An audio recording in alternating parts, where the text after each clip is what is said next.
What's up? This is Derek. And this is Jeremy. We're from Mayday Parade. You're watching the Kerrang video podcast.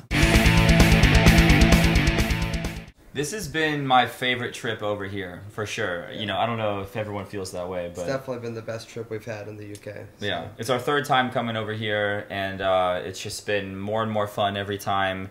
Now, obviously, it's cool because we're doing the co-headliner, so we get to play a longer set, and the shows have just been awesome. And the main is awesome. They're great to hang out with.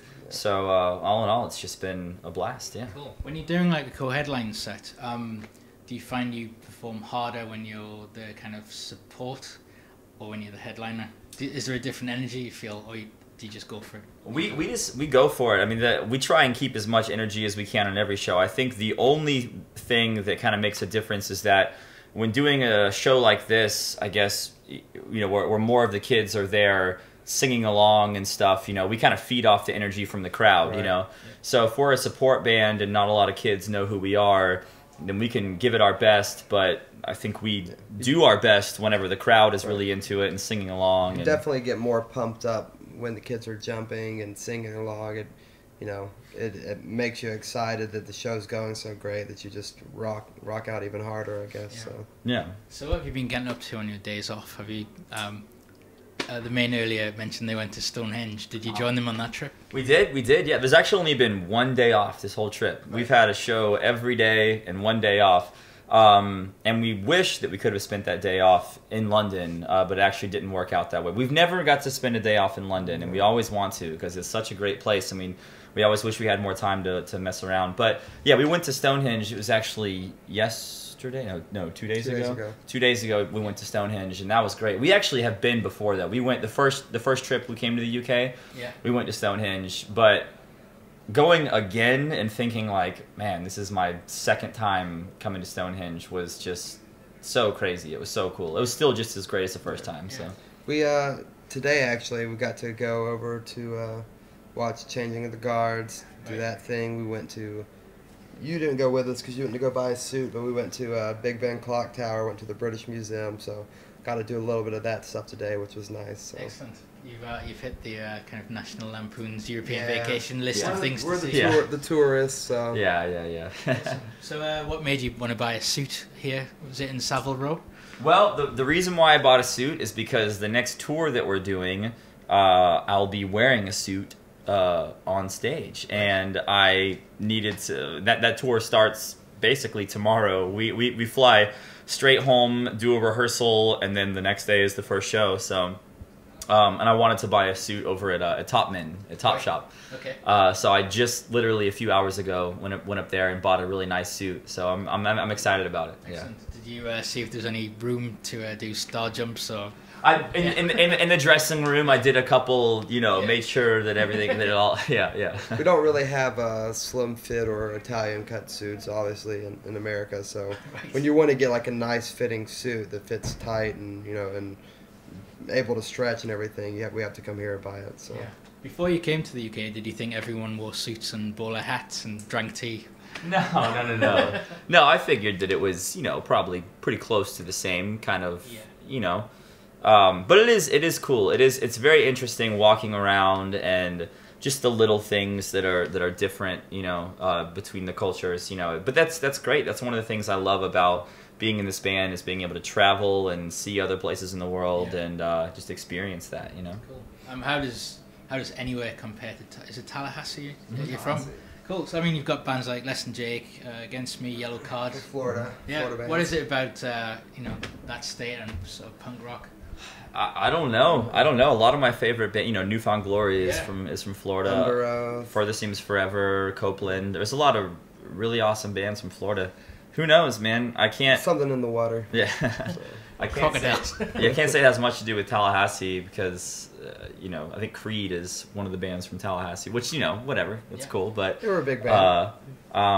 No, you know, we just I guess got lucky to be from a great place, you know. Awesome. You've got a lot of passionate, and we're talking about really passionate fans. Have you had any strange fan requests on this tour? Any weird objects to sign after the gigs? Nothing. I mean, it is a little bit more extreme. You know, more girls wanting their chest signed and things like that. But From young men. or men. Yeah, Actually, yeah. there was one guy who wanted. Yeah. But I mean, you know, that's kind of part of the normal, I guess. Now, you know what I mean. That kind of happens every now and then. So we chubby young men. Yeah. Yeah, and we can't, you know, you can't complain about anything like that. If it's a person who's a fan of your music, then whatever, you know, that's great. So. Yeah. Have any of you had sort of wedding proposals? Any green card offers? He gets them a lot. That kind of, yeah, well, that kind of stuff. But you know, singer always it's just gets wedding proposals. You know, I guess that's how it is. I don't know. Awesome. So I understand you made a video that was quite risque and pulled off the internet. Could you tell us about that? Which song was it? Was it Kids in Love? Kids in Love. Yeah. Yeah, we just whenever we had decided to use that song as the next single, we were discussing, you know, how we wanted to go about the music video. And you know, we've made about 5 or 6 videos now, and most of them have been just kind of the normal, what you would expect, kind of girl falls for guy. Yeah, like a love story and the band playing kind of thing and whatever. And we just kind of wanted to do something just different and something that we hadn't seen before, and just something fun and original, you know. So we wanted it to be controversial, where people would be like, you know, I don't really know about this, so it'd be spread through word of mouth a lot, you know, quicker than anything else. So. And I think that definitely did the trick, because on the sites that it got posted on, there was definitely, you know, when a normal video of ours would get, you know, 200 or so replies about the video, this one was getting like 600, 700 replies. So like definitely word of mouth was like traveling a lot quicker about this video because it was so controversial and different. So could you give us a little sort of a synopsis to make, you know, explain why it was quite naughty? Well, it's basically just the story of a couple kids who go on this road trip, and there's a lot of, you know, sex and drugs, and I mean, nudity. In all honesty, it's a lot of very real life stuff. You know, it's obviously some of it's a bit more extreme maybe than what we've experienced or whatever, but it's very real. And I think that the coolest thing about it is that if you watch the video, I think you can tell that everyone involved had a lot of fun, you know. It just looks like fun, you know what I mean? You know, and I think that's kind of the key, is that I think they did have fun, and it captured that well, and it's cool, and it's just that kind of, you know, youth, power, and romance. Brilliant.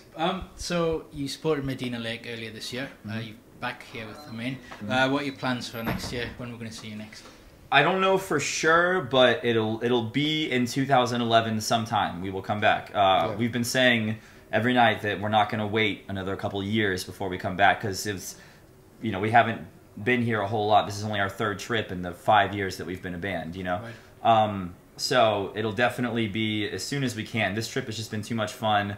So as soon as it works out again, I'm hoping sometime before next summer is my, you know, goal. I think we've talked about maybe trying to come over, maybe do Slam Dunk Festival, maybe some of the other festivals. You know, it's all kind of up in the air right now. We'll have to see, but fingers crossed it'll be sooner than later. Brilliant. Well, thank you very much for joining us. Thank you. Thanks for being so candid about chubby young men. And we'll look forward to next year. Absolutely. Thank you.